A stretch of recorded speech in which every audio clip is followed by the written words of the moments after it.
Hello guys and welcome to Glide by Prep Eve. So in this video I want to address a very basic question, a very simple question, whether you should take the Duolingo English test or not. Okay, so what's your purpose? What is your purpose right now? Your purpose is to study abroad, right? Study abroad. Is it only about a visa? Right? Why is everyone so obsessed with a visa, whether I will get a visa or not, whether I will get a visa or not? You know what? 90% of the visa rejections happen because of an irrelevant course. Because you chose a stupid course, or your agent or your consultant chose a stupid course for you, 90% of the times your visa is going to be rejected because of that. Mind me, have a look at all the rejections, 90% of the times it is gonna be that. Okay. Now, when you want to study abroad, what's the very first thing that you need to do? You need an admission, right? You need to take an admission in a good college, right? Why do you want to delay your admission process in such unpredictable times?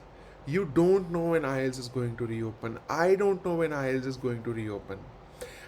The Indian government is not going to allow schools to open at least till July or maybe August.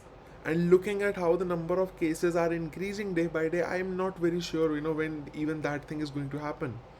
Now, if the schools are not opening, why do you think that the government is going to allow IELTS to operate?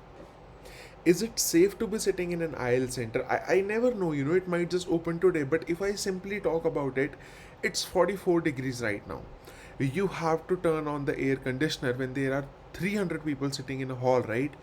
One person asymptomatic sitting there is going to give the virus to 300 people.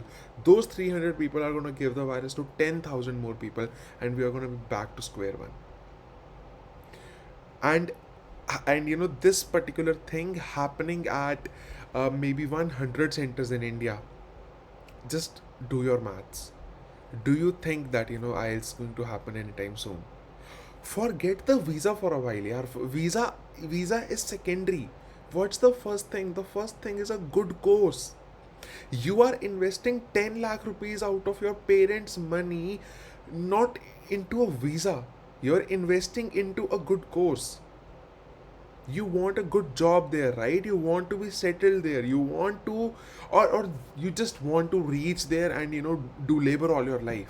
If that is the case, don't even call me, okay? Never ever call me. I don't want to deal with you anyway. Now, there are many people you will find on YouTube itself, for who might be interested in dealing with you. But in plain simple words, number one is admission. Get an admission. Duolingo is an opportunity to get an admission, and people are saying it's a waste of money. God damn it, 3,400 rupees. When you are looking forward to moving to a foreign land, you will be paying lakhs of rupees. 3,400 rupees is going to be $60 for you one day when you will be in Canada. 60 $65. Okay. Do you really think it is a waste of time and money? The test takes 1 hour, and 3,400 rupees. Trust me, you spent more money before the lockdown every month eating outside. Perhaps those Zomato orders were more expensive than 3,400 rupees. Now, are you finding 3,400 rupees to be very expensive? You need to reconsider your study abroad plan if that is the case. Okay, so overall, important point: target a good college, get into a relevant course, the visa will come.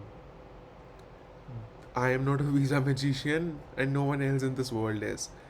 Just choose a course that is relevant to your field of study, get the required IELTS bands, you will get your visa. Visa rejections 90% of the times happen because you delay the process. You wake up late. Now you choose any stupid course. Now the visa officer knows that what is happening there, and he will be more than happy to reject you straight away, right? So, important point, try to understand that. If you understand this, just I'm so sorry, I might be very angry in this video, I might be very rude, but I was just exploring the web and I saw a few videos, people calling Duolingo to be a waste of money. Don't even plan to study abroad if you find 3,400 rupees to be expensive. I hope you understand what I try to mean. Get an admission. Once the admission is done, we will think about visa, IELTS, all those things later. At least start your process. Good day. Take care. If you want to consult me for your study abroad plans, if you want me to help you in course selection, application process, everything from start to the end, then you can call on the number that is given in the description box. Have a very good day ahead.